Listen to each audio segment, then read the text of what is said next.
الحمد لله نحمده ونستعينه ونستغفره ونؤمن به ونتوكل عليه ونعوذ بالله من شرور أنفسنا ومن سيئات أعمالنا ونعوذ بالله من شرور أنفسنا ومن سيئات أعمالنا ونعوذ بالله من شرور أنفسنا ومن سيئات أعمالنا وقال سبحانه وتعالى إن الله وملائكته يصلون على النبي يا أيها الذين آمنوا صلوا عليه وسلموا تسليما اللهم صل على محمد وعلى آل محمد كما صليت على إبراهيم وعلى آل إبراهيم إنك حميد مجيد اللهم بارك على محمد وعلى آل محمد كما باركت على إبراهيم وعلى آل إبراهيم إنك حميد مجيد صدق الله العظيم وصدق رسوله الكريم أما بعد محترم بزرگوں دوستو، اللہ تبارک و تعالی نے انسانوں پر جتنی نعمتوں کا نزول فرمایا ہے، ان ساری نعمتوں کو انسان اگر شمار کرنا چاہے تو شمار نہیں کر سکتا، لیکن سب سے بڑی اللہ تبارک و تعالی نے جو نعمت انسانوں کو عطا فرمائی ہے وہ نعمت ہے نعمت ہدایت، نعمت ایمان۔ نعمت ایمان ہے، نعمت ہدایت ہے، تبھی دنیا کی ساری نعمتیں اس کے لیے نعمت ہے۔ پھر اولاد بھی اس کے لیے نعمت ہے، پھر مال بھی اس کے لیے نعمت ہے، پھر اولاد کے علاوہ جو اشیاء اللہ نے اس کو عطا فرمائے ہیں وہ ساری چیزیں پھر اس کے لیے وہ نعمت ہے۔ اگر نعمت ہدایت نہیں ہے تو پھر یہ ساری چیزیں جتنی اللہ رب العالمین نے اسے عطا فرمائی ہے، چاہے وہ اولاد ہو، وہ اس کے لیے نعمت نہیں ہے، چاہے پھر اس کے پاس مال ہو تو وہ مال بھی اس کے لیے نعمت نہیں ہے، پھر چاہے اس کے پاس صحت بھی ہے، تندرستی بھی ہے، تب بھی وہ صحت اور تندرستی اس کے لیے نعمت نہیں ہے۔ اگر ہدایت نہیں ہے تو یہ دیگر اشیاء، چاہے اس کے لیے صحت ہو یا اولاد ہو یا مال ہو، چاہے عہدے ہو، چاہے دنیا کی ہر شے اس کے پاس موجود ہو، یہ ساری چیزیں اس کے لیے پھر نعمت نہیں ہے۔ کیوں نہیں ہے؟ دنیا کی ہر چیز اللہ رب العالمین جب بندے کو عطا فرماتا ہے تو بندہ دو نقشوں میں ہوتا ہے، ایک تو ایمان والا ہوتا ہے، ہدایت کے ساتھ ہوتا ہے، تو نعمت ہدایت اور نعمت ایمان کے بعد ہی اس کی اولاد اس کے لیے نعمت ہے، کیونکہ اگر نعمت ہدایت ہے تو اس کی اولاد کو بھی وہ نیکیوں پر کھڑا کرے گا، اعمالوں پر کھڑا کرے گا، اللہ کی عبادت گزار بنائے گا، اور اچھائی اور خیر کے کام میں اپنی اولاد کو آگے رکھے گا۔ اس کی تعلیم، اس کی تربیت، اس کا تعلق، سب کچھ ہی اللہ کے ساتھ جوڑ کر اس کے لیے فکر مند ہو کر اپنی زندگی اولاد کے لیے خرچ کرے گا، اور اولاد کو راہ راست پر لانے کی ہر ممکن کوشش کرے گا۔ یہ تب ہوگا جب یہ نعمت ہدایت کے ساتھ ہے۔ اگر اس کے پاس نعمت ہدایت نہیں ہے تو پھر اس کی اولاد اللہ کی باغی بنیں گی، پھر یہ اس کی اولاد پھر اس اللہ ہی کے خلاف اپنے آپ کو لے کر چلیں گی جس رب نے اس کو پیدا کیا، پھر وہ قرآن کے خلاف، پھر شریعت کے خلاف، پھر نبی علیہ السلام کے خلاف، پھر یہ اپنی خواہشات نفس والی زندگی گزارے گا، اور یہ اس کے لیے دنیا کے لیے بھی وبال بنیں گی اور آخرت میں بھی اللہ کے سامنے مجرم بنائیں گی۔ تو یہ اولاد اس کے لیے نعمت نہیں ہے، یہ اس وقت تک جب تک کہ یہ انسان ہدایت اور ایمان سے آراستہ نہ کیا جائے۔ مال بھی اسی طرح اگر ہدایت کے ساتھ ہے تو وہ مال اس کے لیے نعمت ہے، اور اگر بغیر ہدایت کے ہے تو پھر یہ مال بھی خواہشات پر خرچ ہوگا، پھر یہ مال بھی جی چاہی پر خرچ ہوگا، پھر یہ مال بھی یہ انسان وہاں خرچ کرے گا جہاں رب کی رضا نہیں ہے، وہاں جہاں شیطان خوش ہوتا ہے، اور وہاں جہاں اللہ کی ناراضگی ہے پھر یہ مال وہاں پر ضائع کر دیا جائے گا۔ مال ہے لیکن وہ نعمت نہیں ہے، اب اس کے لیے یہ مال اس کے لیے زحمت بن گیا۔ یہ اولاد ہے لیکن اولاد نعمت نہیں ہے، یہ اولاد اس کے لیے زحمت بن گئی، پکڑ کا ذریعہ، گرفت کا ذریعہ بن گئی، اور اللہ کے پاس سزا کا مستحق بنانے والی بن گئی۔ یہ مال ہے لیکن مال نعمت ہدایت، نعمت ایمان کے ساتھ ہے تو یہ مال اس کے لیے اللہ کی نعمت ہے، اللہ کی نعمت ہے، اور یہ نعمت پھر اس کو اللہ سے تعلق کے جوڑنے میں مددگار بنیں گی۔ یہ مال پھر یہ اللہ کے لیے خرچ کریں گا، پھر یہ مال اللہ کی راہ میں لٹائیں گا، پھر یہ اللہ کے نیک بندے اور اللہ کے مجبور اور پریشان لوگ اور اللہ کی مخلوق پر یہ اپنے مال کو خرچ کریں گا، اور اللہ کے دین کے لیے اس مال کا وہ پورا حصہ لگانے کے لیے ہر وقت تیار رہیں گا۔ یہ ایمان ہوگا۔ اس کے بعد صحت ہے، صحت بھی انسان کے لیے اس وقت تک نعمت نہیں ہے جب تک کہ اس کو ہدایت نہ ملے، ایمان نہ ہو۔ انسان کتنا ہی طاقتور کیوں نہ ہو، انسان کتنا ہی اچھا کیوں نہ ہو، انسان خیر و عافیت سے ہی نظر کیوں نہ آتا ہو، اگر اس کو ہدایت نہیں ہے، ایمان نہیں ہے، تو یہ اس کی جان، یہ اس کا اپنی طاقت اور اپنے جسم کو گناہوں کے پیچھے لگائے گا، یہ برائی اور خواہشات نفس کے پیچھے اس جسم کو تھکائے گا، یہ شیطان کے گروہ، شیطان کے پیچھے اپنے جسم اور اپنی طاقت کو جو ہے ختم کرے گا، کیونکہ یہ اس کے نعمت ہدایت کے ساتھ یہ اس کو تندرستی نہیں ہے، نعمت ہدایت کے ساتھ یہ اس کے لیے صحت نہیں ہے، نعمت ہدایت کے ساتھ یہ اس کے لیے یہ زندگی جو اللہ نے دی ہے، یہ طاقت، یہ جوانی اور یہ قوت، یہ جو کچھ ہے یہ سب اس کے لیے ضائع ہے۔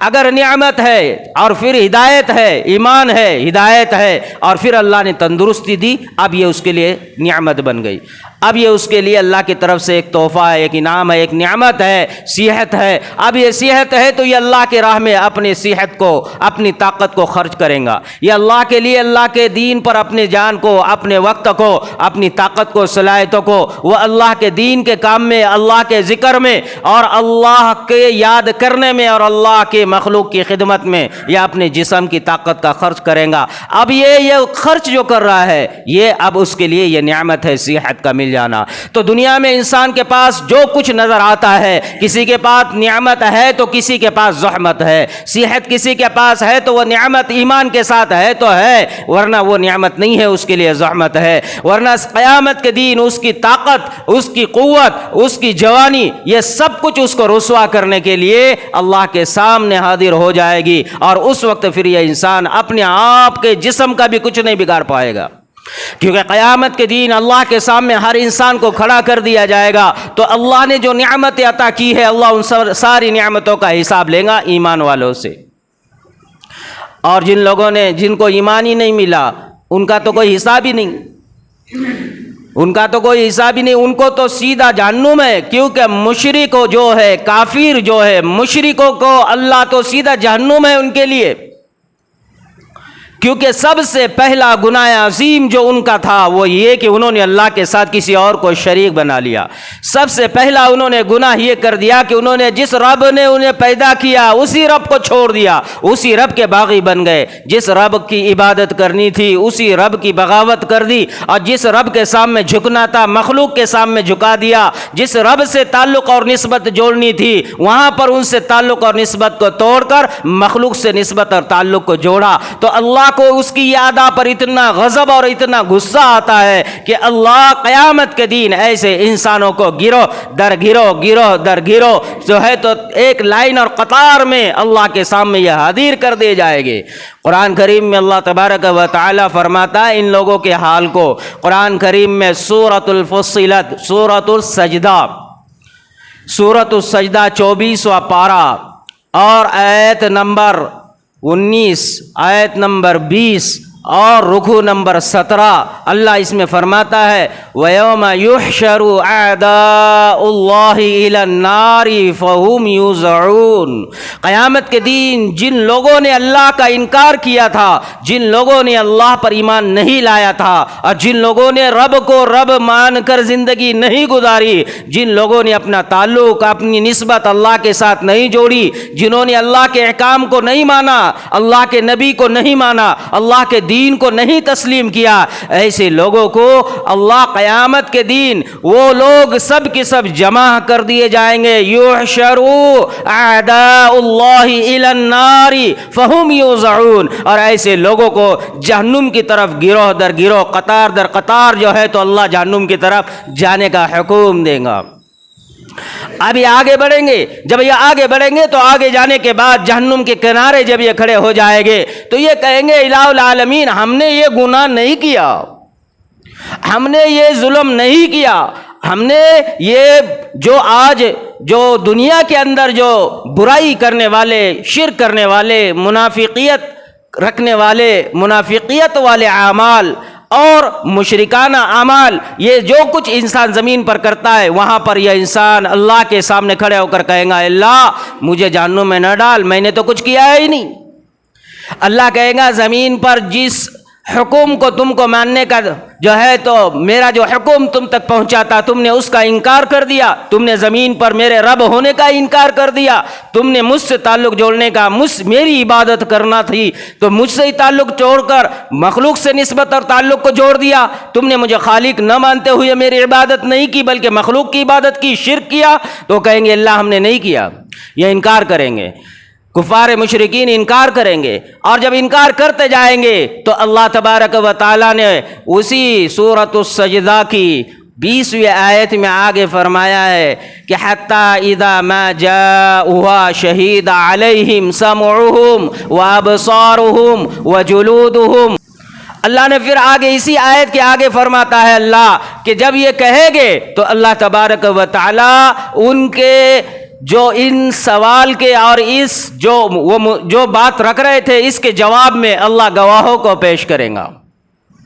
نبی علیہ الصلوۃ والسلام نے فرمایا قیامت کے دن انسان اللہ کے ساتھ بھی جھگڑے گا،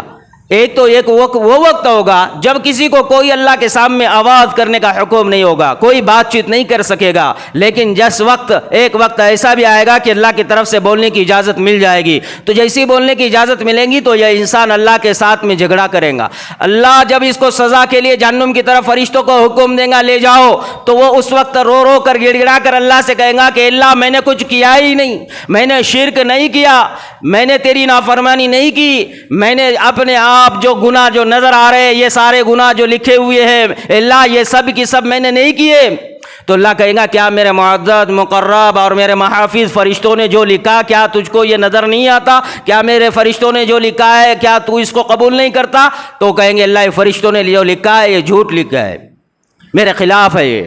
فرشتوں نے جو لکھا ہے وہ غلط ہے۔ تو اللہ رب العالمین کہیں گے اچھا یہ تیرے جو رشتہ دار ہے، اللہ رشتہ داروں کو گواہ بنا کر کھڑا کرے گا، تو رشتہ دار جب گواہی دیں گے ہاں اس نے یہ بدفعلی کی تھی، یہ بدعملی کی تھی، رب کے ساتھ کسی اور کو شریک بنایا تھا، رب کے ساتھ کسی اور کے سامنے جو ہے تو انہوں نے سجدہ کیا تھا، وہ کہیں گے یہ رشتہ دار بھی جھوٹ بول رہے ہیں، یہ تو دنیا میں میرے ساتھ میرے دشمن تھے، یہ تو آج بھی میرے دشمن ہیں۔ پھر کہیں گے اچھا خاندان کے علاوہ پورے بستی کے لوگوں کو، اس کے اطراف کے پڑوسیوں کو بلایا جائے گا، ان سے پوچھا جائے گا تو وہ بھی یہی کہیں گے تو اس نے یہ گناہ کیے، وہ کہیں گے اللہ یہ بھی دشمن ہے، یہ بھی نہیں، یہ بھی میرے دشمن ہے، یہ بھی جھوٹ کہہ رہے ہیں۔ تو اللہ تبارک و تعالیٰ فرمائیں گے اچھا ٹھیک ہے، قرآن میں اللہ کیا بہترین انداز میں قرآن کریم میں سورۃ الفصلت میں جو 24 پارے میں اللہ فرماتا ہے حتی اذا ما جاءوها شہید علیہم، پھر اللہ رب العالمین اس وقت میں اس کے منہ کو بند کر دیں گے، اس کی زبان بند ہو جائیں گے۔ علماء فرماتے ہیں کہ انسان کی زبان جو ہے اتنی وزنی ہو جائیں گی کہ وہ ہلا بھی نہیں پائے گا، اللہ اس زبان کو روک دیں گے، اور پھر اس کے بعد اللہ رب العالمین اس کے جسم کی طرف مخاطب ہو کر کہیں گے کہ اب تو بتا کیا تو نے یہ گناہ کیے تھے یا نہیں کیے تھے؟ تجھ کو یہ گناہ اس نے کروانے پر مجبور کیا تھا یا تو نے یہ گناہ اس کے ساتھ مل کر کیے تھے یا نہ کیے تھے؟ تو حتی اذا ما جاءوا شہیدا علیہم سمعہم، کان کہیں گے اے اللہ بے شک آگ کہیں گی اے اللہ بے شک اس نے ہم سے یہ خطا کیے، یہ گناہ کیے۔ سمعہم وابصارہم، اس کی کان، اس کی آنکھ، یہ اسی وقت گواہی دے کر کہیں گے کہ اللہ اس نے یہ گناہ کیے، یہ شرک کیا، یہ عمل تیرے خلاف کیا، یہ شریعت کے خلاف کیا، یہ قرآن کے خلاف کیا، یہ نبی کے خلاف کیا، جو نبی کے زندگی سے ثابت نہیں وہ کام اس نے یہ کام کیے، جو اللہ کے حکم کے خلاف تھے وہ کام اس نے ہم سے کروائے۔ یہ آنکھ کہے گی، یہ کان کہیں گے۔ اور آگے اللہ فرماتا ہے سمعہم وابصارہم وجلودہم، اس کے جسم کا ایک ایک پرزہ، ایک ایک چمڑی کا حصہ اس کے حق میں یہ گواہی دینے کے لیے کھڑا ہو کر کہے گا، پورا جسم بولنے لگ جائے گا۔ سب سے پہلے اس کے سیدھے پیر کی ران کہے گی اے اللہ اس نے یقیناً ہم سے یہ گناہ کروائے، فلاں جگہ فلاں وقت اور فلاں دین یہ گناہ ہم سے اس نے کروائے۔ پیر کہیں گا، دوسرا پیر کہیں گا، جسم کا ایک ایک اعضا اللہ کے سامنے یہ قبولے گا اور کہے گا اللہ ہم نے یہ سارے گناہ کیے ہیں، یہ گناہ وہ ہے جو آج جو ہے یہ سزا کے مستحق ہے۔ تو یہ انسان وہ سارے جسم کی طرح مخاطب ہو کر کہیں گا کہ تم میرے خلاف گواہی دے رہے ہو، میرے خلاف بول رہے ہو، جبکہ میں تمہارے ہی لیے لڑ رہا ہوں، تمہیں ہی بچانے کے لیے جہنم سے میں اللہ کے سامنے ریکویسٹ کر رہا ہوں، لڑ رہا ہوں۔ تو وہ جسم کے اعضا کہیں گے کہ آج اللہ نے ہمیں زبان دے دی ہے، تو نے جو کچھ کیا تھا زمین پر وہ سب کچھ اللہ نے ہمیں بولنے کا حکم دیا، ہم بول رہے ہیں یہ اللہ کا حکم ہے۔ تو انسان کا پورا جسم ایک ایک اعضا، ایک ایک پرزہ قیامت کے دن گواہی دے گا کہ اس کی زندگی اللہ کے نعمتوں کے ساتھ کیسی گزری ہے، اس نے اللہ پر ایمان کے ساتھ زندگی گزاری ہے یا شیطان کے گروہ میں، شیطان کے پیچھے، شیطان کے حکم پر اپنی زندگیوں کو ختم کیا ہے۔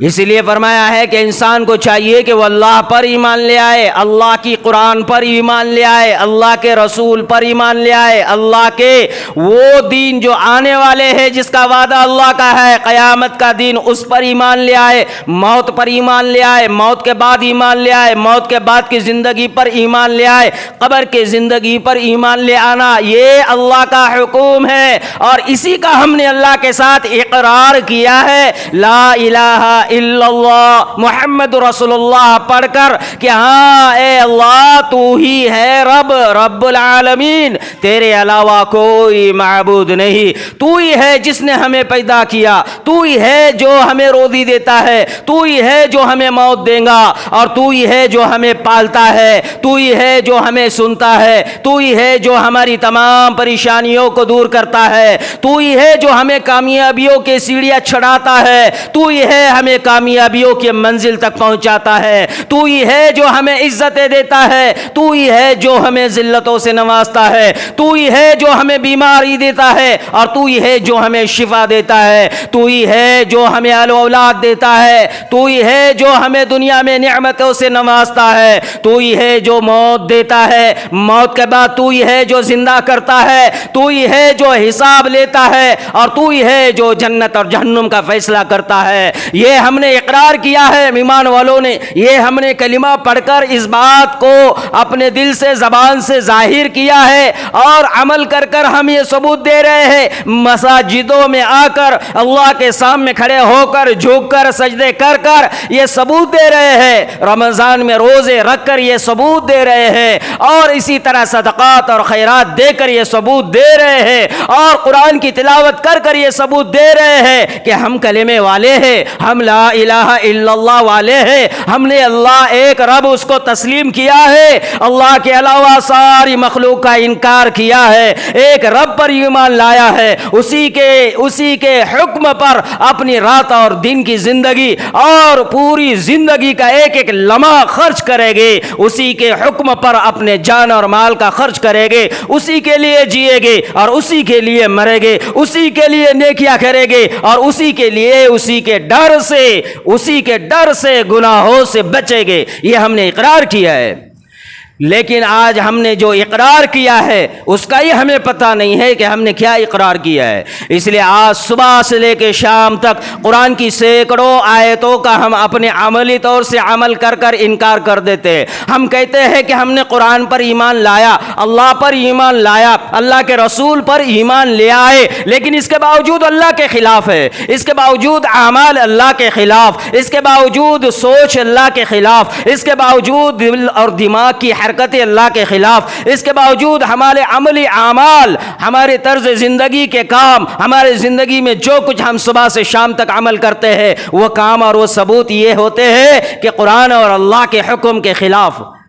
یہ ایمان والے اگر اللہ پر ایمان لے آئے ہیں تو پھر اللہ کے حکم کے مطابق زندگی چاہیے، اللہ کے حکم کے مطابق عمل بھی چاہیے، اللہ ہی کے حکم کے مطابق ہر کام ہونا چاہیے۔ اگر ہر کام اللہ کے حکم کے مطابق ہے تبھی تو ہم کلمے میں سچے ہیں، تبھی تو ایمان والے ہیں، تبھی تو مومن ہے، تبھی تو مسلمان کہنے کے حقدار ہے، ورنہ صرف مسلمان کہنا انسان کو نجات کے لیے کافی نہیں ہوتا۔ اللہ رب العالمین نے انسان کو یہ حکم دیا ہے کہ مجھے رب مانو اور میرے نبی کا جو میں نے تم پر نبی کو بھیجا ہے اس نبی نے جو شریعت تم پر جو ہے تو پیش کی ہے اس شریعت کو قبول کرو، اس نبی کے دین کو اپناؤ، ان نبی کے باتوں کو اپناؤ۔ اگر تم نے نبی کے باتوں کو نہیں اپنایا تو پھر ہم شریعت کے خلاف، نبی کے خلاف، قرآن کے خلاف، اور نبی اور قرآن کے خلاف اگر ہم ہو اور ظاہری اعتبار سے ہم کتنے ہی نیک معلوم ہو تو پھر یہ ہمارے لیے جنت میں جانے کے لیے کافی نہیں ہوگا، جہنم سے بچنے کے لیے یہ ہمارے پاس یہ عمل کارآمد ثابت نہیں ہوگا۔ اس لیے تو کہا میں نے کہ ہدایت ہے، ایمان ہے تو ہی باقی ساری چیزیں اس کے لیے نعمت ہے، ورنہ سب کی سب زحمت ہے، سب کی سب زحمت ہے۔ اگر ہمارے ساتھ اللہ ہے تو سب ہمارے لیے اچھا، اگر اللہ نہیں ہے تو کچھ بھی خیر نہیں، کوئی بھی چیز میں خیر نہیں، کوئی بھی عمل ہمارا اللہ کے رضا کے لیے، اللہ کے خوشندی کے لیے اور اللہ سے انعام دلانے کے لیے کامیاب ہمیں نہیں کرا سکتا۔ اس لیے ہمیں یہ چاہیے کہ ہم لا الہ الا اللہ اور محمد رسول اللہ صلی اللہ علیہ وسلم پر پکا ایمان لے آئے۔ ہم نے قرآن کو مانا لیکن قرآن کی آیتوں کو ہم اپنی زندگیوں میں نہیں لیتے، قرآن کی سینکڑوں آیتوں کا ہم انکار کرتے۔ کتنے ایسے قرآن میں آیاتیں ہیں جس کا ہم صبح سے شام تک جو ہے اپنے عمل سے ہی ان چیزوں کو جو ہے قرآن کی آیتوں کو ہم ماننے سے انکار کر دیتے۔ یہ قرآن پر ایمان ہوا؟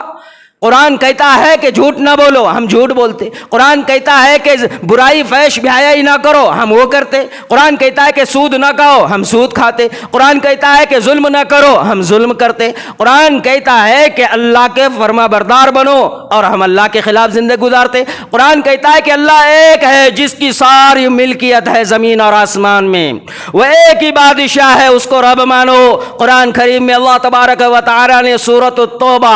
آیت نمبر 116 رکوع نمبر 3 اور 11ویں پارے میں اللہ فرماتا ہے ان اللہ لہ ملک السماوات والارض یحیی و یمیت وما لکم من دون اللہ من ولی ولا نصیر۔ اللہ کہتا ہے کہ انسانوں زمین میری ہے، میں اس کا بادشاہ ہوں، آسمان میرا ہے، میں آسمانوں کا بادشاہ ہوں، رات میری ہے، میں رات کا بادشاہ ہوں، دن میرا ہے، میں دن کا بادشاہ ہوں، مشرق اور مغرب میرا ہے، میں مشرق اور مغرب کا بادشاہ ہوں، شمال اور جنوب میرا ہے، میں اس کا بادشاہ ہوں، زمین اور آسمان کی ہر شے میری ہے، میں اس کا بادشاہ ہوں۔ اور اللہ کہتا ہے اے انسان یحیی و یمیت، میں نے تجھ کو زندہ کیا، تیرا بھی بادشاہ، خالق اور مالک اور رزاق اور رب میں ہی ہوں، میں بادشاہ ہوں اور میں ہی تجھ کو موت دوں گا، تیرے موت کو دینے کا اختیار بھی مجھے ہی ہے، میں تیرے موت کا بھی بادشاہ ہوں، میں جب چاہے تجھے جہاں چاہے جس حالت میں میں چاہوں اس حالت میں میں تجھے موت دے دوں، موت کا بادشاہ بھی میں ہوں، رزق کا بادشاہ بھی میں ہوں، روزی میں تجھے پہنچاتا ہوں، روزی کا پیدا کرنے والا بھی میں ہوں، روزی کا پیدا کرنے والا میں خالق اور مالک اور رزاق ہوں، میں ہوں رب العالمین جو پالتا ہوں۔ اللہ کہتا ہے کہ میں ہی ہوں جو سارے اشیاء کا مالک اور رب، اور تمہارا زندہ اور مرنا یہ بھی میرے اختیار میں ہے۔ پھر آگے اللہ نے دوسرا جملہ فرما کر اتنا بہترین کلمہ بتلایا اور یہ کہہ دیا وَمَا لَكُم مِّن دُونِ اللَّهِ مِن وَلِيٍّ وَلَا نَصِيرٍ۔ کہ میرے علاوہ کوئی ہے تمہیں جو آئے آگے اور آگے آ کر تمہاری جتنی زندگی طے ہے اس زندگی کو بڑھا دے؟ ایک دن، ایک گھنٹہ، ایک لمحہ، ایک سیکنڈ بھی اگر تیرے زندگی کا جتنا تھا، اگر ایک سیکنڈ بھی کوئی تیرے زندگی میں بڑھوتری کر دے تو اللہ کہتا ہے بتاؤ مجھے۔ تجھے زندگی دینے والا اللہ کہتا ہے کہ میں ہوں، میرے علاوہ اور کوئی ہے جو تجھ کو تیری مصیبت سے نکال کر تجھے نجات دلا سکے؟ میرے علاوہ کوئی ہے جو تجھ کو بیماری سے نکال کر شفا دے سکے؟ میرے علاوہ اور کوئی ہے جو تیری مدد کو تیرے ساتھ کھڑا ہو سکے؟ میرے علاوہ اور کوئی ہے جو تیرا دوست بن سکے؟ میرے علاوہ اور کوئی ہے جو تیری حاجت کو سن سکے؟ میری علاوہ اور کوئی ہے؟ وَمَا لَكُم مِّن دُونِ اللَّهِ مِن وَلِيٌّ وَلَا نَصِيرٌ۔ یہ قرآن کہہ رہا ہے، اللہ کہتا ہے میرے علاوہ کوئی اور ہے جو تمہارے ساتھ کھڑا ہو جائے اور تمہارے دکھ اور درد کو بانٹ سکے، تمہاری بات کو سن سکے، تمہاری سوچ کو سن سکے، تمہارے دکھ کو سن کر اس کو شفا میں بدل سکے، اس کو سکھ میں بدل سکے، تمہیں کامیاب زندگی دے سکے اور تمہیں دنیا میں بھی عزتیں دے سکے اور تمہیں دنیا میں بھی تمام بیماریوں سے نجات دے سکے؟ ہے کوئی؟ میرے علاوہ بھی کوئی ہے جو تمہارا دوست ہے؟ اللہ قرآن میں یہ کہہ رہا ہے، لیکن آج ہم نے اوپر کی جو ایک لائن اس کو چھوڑ دیا اور نیچے کی جو لائن ہے اس کو تو سمجھا ہی نہیں کہ اللہ کیا کہہ رہا ہے۔ اس لیے ہم نے مخلوق میں ہمارے رب، ہمارے معبود چھوٹے چھوٹے جگہ جگہ بنا کر رکھے۔ ہم نے ابھی ایمان ہی نہیں لایا، ابھی کلمہ جو پڑھا ہے اس کلمے پر بھی ایمان نہیں لایا۔ ہم نے کلمہ زبان سے پڑھا، اس پر ایمان نہیں لایا۔ اگر کلمہ پڑھتے تو اللہ کو تسلیم کرتے، اللہ کو تسلیم کرتے تو اسی کے مطابق زندگیوں کا رخ ہوتا، اسی کے لیے جیتے، اسی کے لیے مرتے، اسی کے خوشنودی کے لیے نیکیاں کرتے اور اسی سے ڈر ڈر کر اللہ سے تعلق جوڑ کر اللہ کے ساتھ ہر وقت جڑے رہتے۔ لیکن اللہ کے ساتھ کوئی تعلق نہیں، سوچ بھی اللہ کے ساتھ نہیں، اس لیے پریشانی آ جائے، بیماری آ جائے، دکھ آ جائے، مسئلے کے اندر انسان اٹک جائے، کاروبار اور پریشانیوں سے نقصان کا جو ہے تو اسے آثار نظر آ جائے اور اولاد نافرمان ہو جائے تو انسان اللہ کے در پہ جانے کے بجائے، اللہ کے سامنے جھکنے کے بجائے، اللہ کے سامنے ہاتھ اٹھانے کے بجائے، اللہ کے سامنے سجدہ کرنے کے بجائے، اللہ کو پکارنے کے بجائے یہ انسان اللہ کے پیدا کی ہوئی مخلوق کو پکارتا ہے۔ اور اسی کو اللہ نے کہا ہے اگر تم نے مخلوق سے رشتہ جوڑا تو موت تک بھی میں تمہیں اس پریشانی کے مصیبت سے اور پریشانی کے جال سے، اس پریشانی کے قید خانے سے تمہیں نہیں نکالوں گا۔ اللہ نے یہ عبرت، یہ بات اور یہ نصیحت کس کو کی پتہ ہے؟ اپنے پیغمبر حضرت یونس علیہ نبینا علیہ الصلوۃ والسلام کو۔ قرآن کریم میں سورہ صافات میں اللہ رب العالمین نے ان کا ذکر کرتے ہوئے کہا ہے، آیت نمبر 140 142 میں،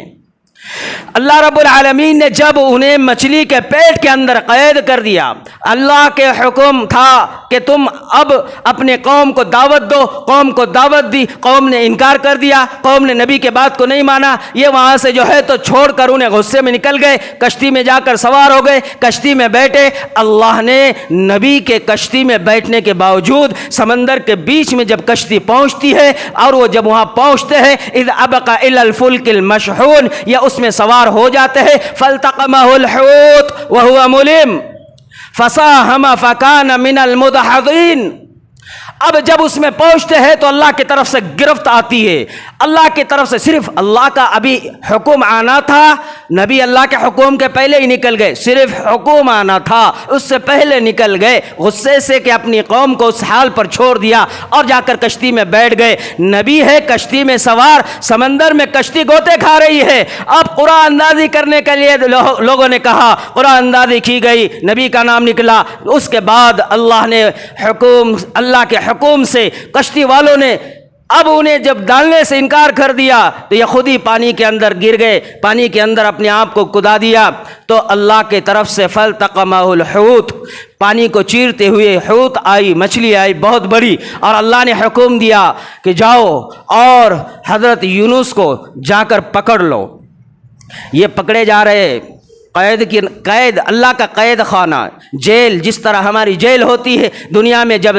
کچھ انسان خطا کرے جیل میں اس کو پہنچایا جاتا، حضرت یونس کا جیل اللہ نے کس کو بنایا؟ مچھلی کو بنایا، اور کہا کہ جاؤ اور جا کر انہیں پکڑ لو۔ انہیں مچھلی کو اللہ کا حکم یہ تھا کہ انہیں کوئی چوٹ نہ آئے، انہیں کوئی تکلیف نہ ہو، انہیں کوئی درد نہ ہو، ان کی نہ ہڈی ٹوٹے، نہ ان کے چمڑی پر کوئی خراش آئے۔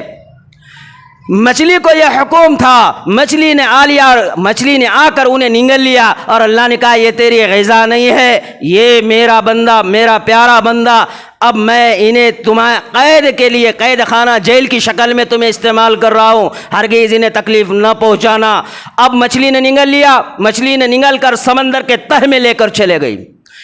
پانی کا ایک دوسرا اوپر سے جال، ایک مچھلی کا پیٹ، اوپر سے پھر مچھلی کے اوپر پانی میں گہرا پانی، یہ دو قید خانوں کے اندر اللہ نے انہیں گرفت کیا، پکڑ لیا۔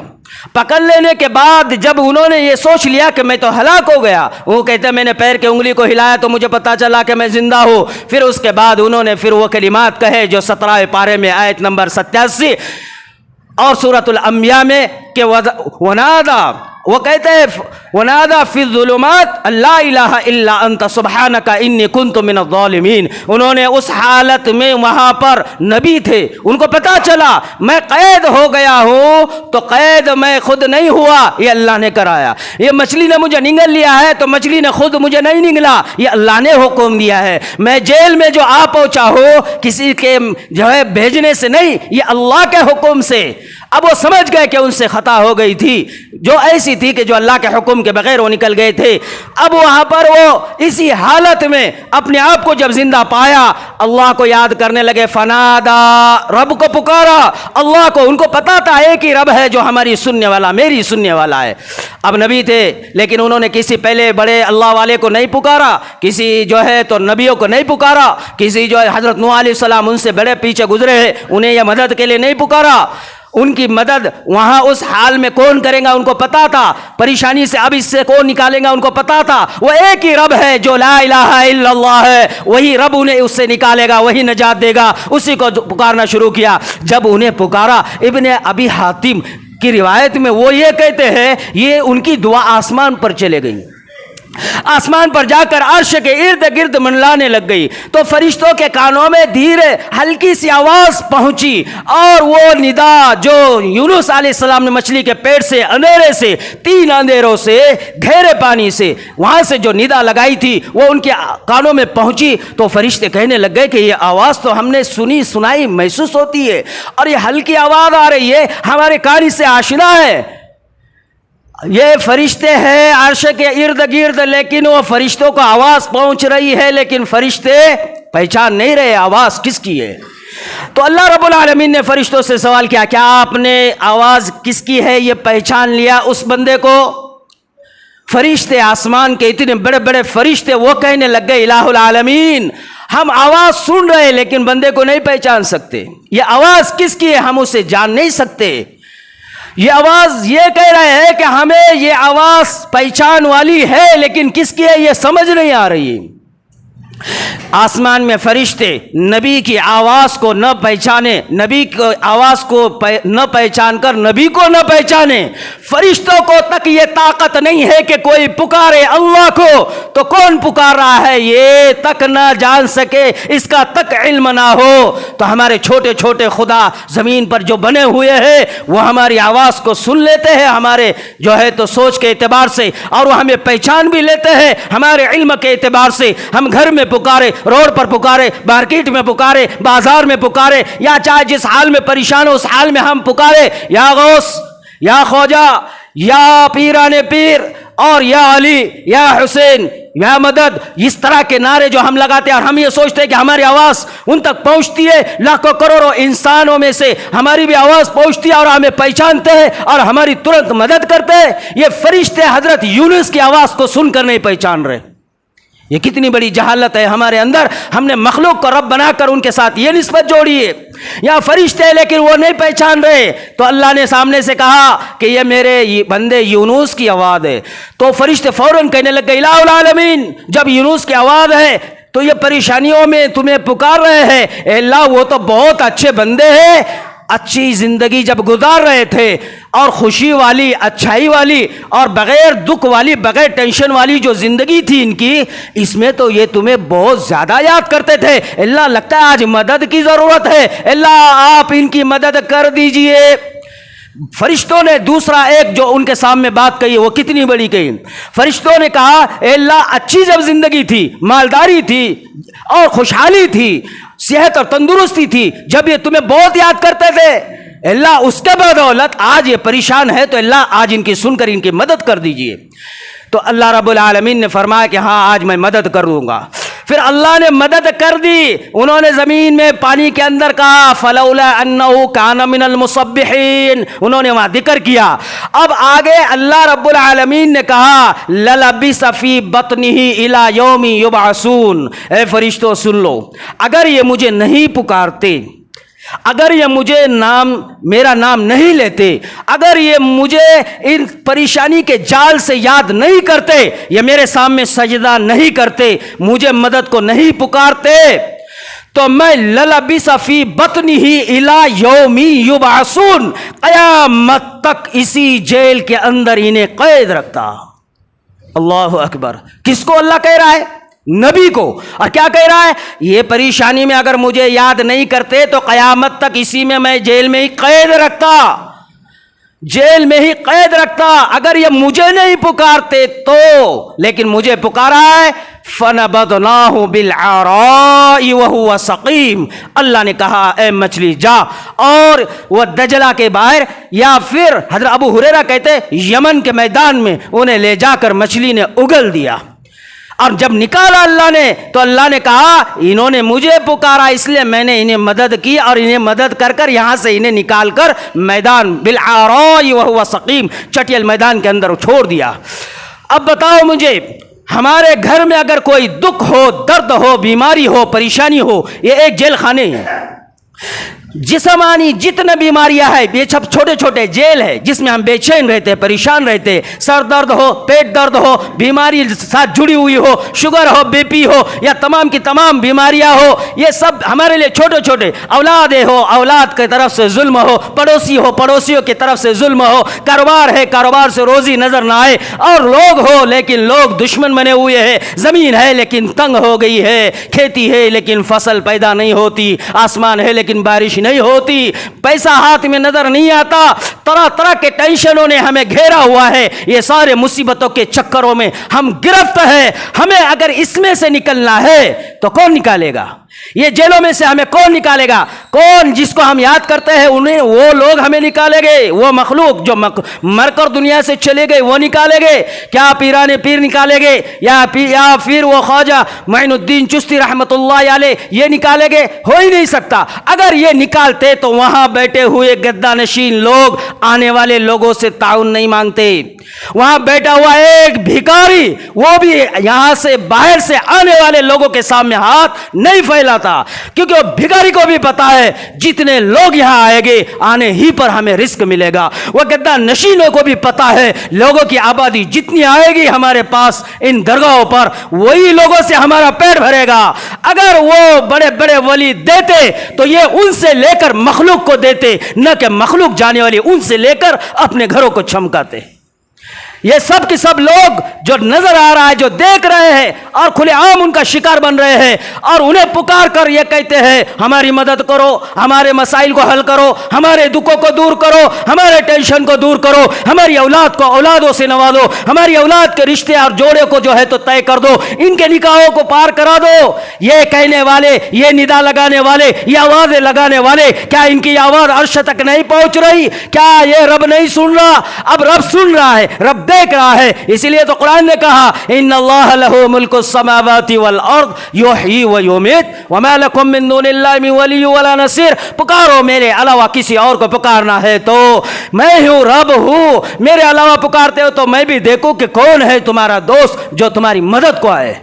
اب اللہ یہ کہہ رہا ہے، اور ہم اسی لیے جیلوں میں قید ہے، پریشانیوں اور ٹینشنوں کی زندگیاں اسی لیے ہے کیونکہ ہم نے اس حالت میں جس کو پکارنا تھا اس کو نہیں پکارا۔ اللہ نبی کو کہہ رہے للبث فی بطنہ الی یوم یبعثون، قیامت تک قید رکھتا، قیامت تک جیل میں ہی رکھتا، رہائی نہیں ہوتی۔ اگر مجھے نہیں پکارتے تو ہم کیا چیز ہے، ہم کیوں نہیں اس کو پکارے؟ اسی لیے تو آج برسوں برس ہو گئے ہیں ہمارے ٹینشن اور پریشانیاں، ہماری دکھوں والی زندگی خوشیوں میں تبدیل نہیں ہو رہی، کیونکہ رب کو نہیں پکارا۔ جب اللہ کو پکارا حضرت یونس علیہ السلام نے تو اللہ نے پھر انعام سے نوازا۔ اللہ نے کیا کہا؟ فَنَبَذْنَاهُ بِالْعَرَاءِ وَهُوَ سَقِيمٌ، ہم نے حکم دیا مچھلی کو کہ چٹیل میدان میں ڈال دو، میدان میں ان کو ڈال دیا۔ پھر آگے اللہ فرماتا ہے وَأَنبَتْنَا عَلَيْهِ شَجَرَةً مِّن يَقْطِينٍ، پھر ہم نے پہلے ان کے لیے جو انتظام کیا وہ روزی کا انتظام کر دیا۔ مصیبت سے پہلے اللہ نے نکالا، پھر دوسرا انعام کیا دیا؟ اللہ نے انہیں روزی دی۔ شجرۃ من یقطین، کدو کی بیل کو اللہ نے ان کے لیے اگایا، اور ایک بکری کا انتظام کیا جو آ کر انہیں دودھ پلاتی۔ من یقطین، اور بالعراء وہو سقیم میں اللہ کہہ رہا ہے جب وہ نکلے تو اس حالت میں تھے جیسا جو ہے پرندے کا بچہ جب پیدا ہوتا ہے، پیدا ہونے کے بعد کیا کیفیت ہوتی ہے، اڑ نہیں سکتا، چل نہیں سکتا، لاغر، کمزور، ایسی شکل میں اللہ نے انہیں وہاں سے نکالا۔ اور 40 دن یا 4 مہینے یا پھر 10 دن یا 30 دن اتنی مقدار پر انہیں اللہ نے قید رکھا تھا۔ اس کے بعد جب نکالا تو بیمار سے بیمار ہو گئے، سقیم ہو گئے، کمزور ہو گئے، پرندے کی بچے کی طرح جیسا پیدا ہوتا ہے۔ پھر اللہ نے پہلا انہیں انعام دیا، وہ انعام دیا روزی۔ اللہ نے ان کے لیے ایک کدو کی بیل کو اگایا، اور جب کدو کی بیل اگی اللہ نے اس کے ذریعے پتوں کو بڑا کر سایہ دیا، اور دوسرا بکری کا انتظام کیا، اور بکری نے آ کر انہیں روز دودھ پلایا کرتی، اور وہ کھاتے بھی اور پیتے بھی۔ اس لیے کدو کی بیل کو کہا یہ بیماری میں شفا ہے، طاقت کے لیے، قوت کے لیے، انسانی جسم کے لیے مفید ہے۔ نبی علیہ السلام کو بھی بڑی پسند تھی، ڈھونڈ ڈھونڈ کر کھایا کرتے تھے نبی علیہ السلام، کیونکہ اس کے قریب جو ہے تو مکھیاں اور مچھر نہیں بیٹھتے جس سے جو ہے تو اس کے اندر کوئی نقص پیدا ہو۔ اس طریقے سے اللہ نے ایسی غذا دی جو شفا تھی، ایسی روزی اللہ نے دی جو انہیں خیر بنے۔ اور پھر اس کے بعد اللہ نے کیا کیا؟ وَأَرْسَلْنَاهُ إِلَىٰ مِئَةِ أَلْفٍ وَأَرْسَلْنَاهُ، اللہ کہتا ہے کہ اب پھر ہم نے نکالا، روزی دی، اور پھر انہیں عزت دی، عہدہ دیا، پھر سے نبوت دی۔ وَأَرْسَلْنَاهُ إِلَىٰ مِئَةِ أَلْفٍ أَوْ يَزِيدُونَ، اس کے بعد ہم نے 1 لاکھ یا 1 لاکھ سے زیادہ 70,000 40,000 30,000 20,000 10,000 تک کی روایتیں آتی ہے، اتنے لوگوں کی طرف ہم نے پھر سے انہیں رسول بنا کر بھیجا۔ اِلَىٰ مِئَةِ أَلْفٍ أَوْ يَزِيدُونَ، اب یہ جب وہاں پہنچے اور انہیں دعوت دینے کا حکم دیا تو اللہ نے پھر سے یہ نعمتیں کب لوٹائی؟ جب اللہ کو پکارا، پھر سے سارے عہدے مل گئے۔ جب اللہ سے رشتہ جوڑا، ساری نعمتیں اللہ نے واپس کر دی۔ اور پھر اتنا بڑا انعام سامنے دوسرا اللہ نے یہ دیا، پوری دنیا میں جتنے نبی آئے، نبیوں میں جتنی قوموں پر عذاب آئے، وعید یہ یونس علیہ السلام کی قوم ایسی ہے جن پر عذاب نکل گیا، اور ادھر یہ پھر بھی اللہ نے انہیں عذاب سے بچایا۔ عذاب نکل گیا اور پھر بھی یہ لوگ عذاب کے شکار نہیں بنے۔ ایک واحد قوم ہے یونس علیہ السلام کی۔ جب انہیں پتا چلا یونس علیہ السلام ناراض ہو کر چلے گئے ہیں، ہماری بد فعلی، بد عملی، بد جو ہے تو نگاہی، گناہ، شرک، یہ سب اعمال یقیناً اللہ کے خلاف ہے، نبی ہم سے ناراض ہو کر گئے، ہم عذاب کے مستحق ہو جائیں گے، اللہ کے سزا کے مستحق ہو جائیں گے۔ کہا کیا کرے؟ کہا کہ چلو میدان میں، نبی کی بات جھوٹی نہیں ہوتی، قرآن جھوٹا نہیں ہوتا، چلو میدان میں جا کر اس رب سے تعلق جوڑ کر رب کو یاد کرے۔ لوگ گئے، اس میں سے عقل مند لوگوں نے کہا بچوں کو رلواؤ، چھوٹے چھوٹے بچوں کو ماں سے الگ کیا، بچوں کو ایک طرف ماں کو، اور جانوروں کو بھی لے کر گئے، اور جانوروں کے بچوں کو بھی ایک طرف، اور جانور کے جو ہے تو بچوں کی ماں کو ایک طرف کر دیا، بڑے بوڑھے ان کو بے سہارا چھوڑ دیا، سب کو الگ الگ کر دیا۔ یہ میدان میں جا کر سب کے سب رونے لگے اللہ کے سامنے اور کہنے لگے اللہ تو معاف کر، اللہ تو معاف کر۔ اسی رب کو اس قوم نے بھی پکارا جن پر عذاب نکل چکا تھا۔ اس قوم کے پکارنے پر قرآن کہتا ہے فآمنوا فمتعناہم الی حین، اب نبی کو ہم نے رسول بنا کر ان کی طرف بھیجا تو یہ لوگ اللہ کے حکم سے پھر سے انہوں نے ایمان لے آیا۔ اب یہ انہوں نے ایمان لے آیا، اللہ کو پکارا تو نبی جب گئے واپس تو کیا دیکھتے ہیں؟ بستی تو صحیح سالم ہے، یہ تو مرے ہی نہیں، ختم ہی نہیں ہو گئے۔ تو لوگوں سے کہا کہ آپ کے اوپر اللہ کا عذاب نہیں آیا؟ کہا کہ آپ چلے گئے، ہم نے اللہ کے سامنے توبہ کی، اللہ کے سامنے روئے، گڑ گڑائے، بیوی نے، بچوں نے، جانوروں نے، سب نے رویا، تو اللہ کو ہماری ادا پسند آئی، اللہ نے ہماری حفاظت کر دی۔ اے نبی بتاؤ آپ ہمیں اللہ کا کیا حکم ہے، ہم ایمان لے آئیں گے۔ قرآن میں اللہ کہتا ہے فآمنوا فمتعناہم الی حین، اللہ نے جب ان کی اس بات کو سنا، ایمان سے نوازا، ایمان لے آئے، تو اللہ نے کہا ہم نے عذاب کو اٹھا لیا۔ اور دوسرا جو انعام اللہ نے ان کے اوپر جو تیسرا انعام دیا وہ صرف ایمان لانے کی وجہ سے دیا، اور وہ کیا تھا؟ الہین، جب تک وہ زندہ تھے اللہ کہہ رہا ہے ہم نے پھر اس کے بعد ان کی ساری ضرورتوں کو ہم خود پورا کرتے گئے، فمتعناہم، نعمتوں سے نوازتے گئے، ہر وہ ضرورت کی چیز جو ان کے لیے تھی ہم نے وہ انہیں دیتے گئے اور انہیں نوازتے گئے جب تک ان کی موت نہیں تھی، جب تک ہم نے انہیں سارے اچھائی اور خیر سے آراستہ کرتے رہے۔ یہ اللہ کہہ رہا ہے ایمان لانے کے بعد اللہ کے عذاب سے بچایا، ایمان لانے کے بعد اللہ نے ان کے روزی کا انتظام کیا، ایمان لانے کے بعد اللہ نے انہیں وہ ساری نعمتیں موت تک دیتے رہا۔ یہ وہ لوگ تھے جو اللہ کے خلاف تھے، نبی نے اللہ کو پکارا، قوم نے اللہ کو پکارا، اللہ نے دونوں کو کامیاب کیا۔ اور ہم کون سے مسلمان ہیں؟ ہمارے راستے کون سے؟ ہم کے صحابہ اور نبی اور قرآن کے راستے پر ہے؟ ہم مردوں کے سامنے ہاتھ پھیلاتے، ہم زندوں کے سامنے ہاتھ پھیلائے، ہم درختوں کے سامنے ہاتھ پھیلائے، ہم پتھروں کے سامنے ہاتھ پھیلائے، ہماری آواز ہم کس کو سنائے؟ مخلوق کو؟ ابھی کلمہ کیا یہی نہیں سمجھ آئی؟ ابھی کلمہ لا الہ الا اللہ کو اقرار کرو، اس پر ایمان لے آؤ، اس کے بعد نماز پڑھو، اس کے بعد روزہ رکھو، اس کے بعد اللہ کے سامنے رو، اس کے بعد ہاتھ اٹھاؤ۔ سچے مومن، سچے مسلمان کے ساتھ اللہ کا وعدہ ہے مدد کا، انہی کی سنی جاتی ہے جو شرک نہیں کرتے۔ ہم جتنے اعمال کرتے ہیں ہمارے ہر عمل کے اندر شرک چھپا ہوا ہے، اس سے پاک ہو جاؤ، ایمان کی محنتیں کرو، اللہ کے راہ میں نکل کر دین کو سیکھو، مکاتب اور مدارس سے علماء کے ساتھ رہ کر دین کو سیکھو، غلط فہمی اور دھوکے میں نہ رہو۔ موت نہیں آئیں گی، موت نے سب کو نگل لیا ہے، ہمیں بھی نگل لیں گی، ہماری بھی ہستی مٹ جائے گی، ہم بھی فنا ہو جائیں گے، ہم بھی قبر کے جو ہے حصے دار بن جائیں گے۔ میرے بھائیو، اس سے پہلے توبہ کرو، عبادتیں کرو، نماز پڑھو، لیکن ایمان کے ساتھ عمل کرو، ایمان کے ساتھ۔ اس لیے اللہ سے دعا ہے کہ اللہ پاک ہم سب کو صحیح معنی میں سچا اور پکا مسلمان بنائے، اللہ پاک کلمے کو سمجھنے کی توفیق عطا فرمائے، نسلوں کے دین کے ایمان کی اللہ حفاظت فرمائے، اور اللہ ہمیں اللہ کے راہ میں نکل کر اپنے مقام پر رہ کر دین کو سمجھنے اور اس کے مطابق زندگی گزارنے کی توفیق عطا فرمائے۔ وآخر الحمدللہ رب العالمین۔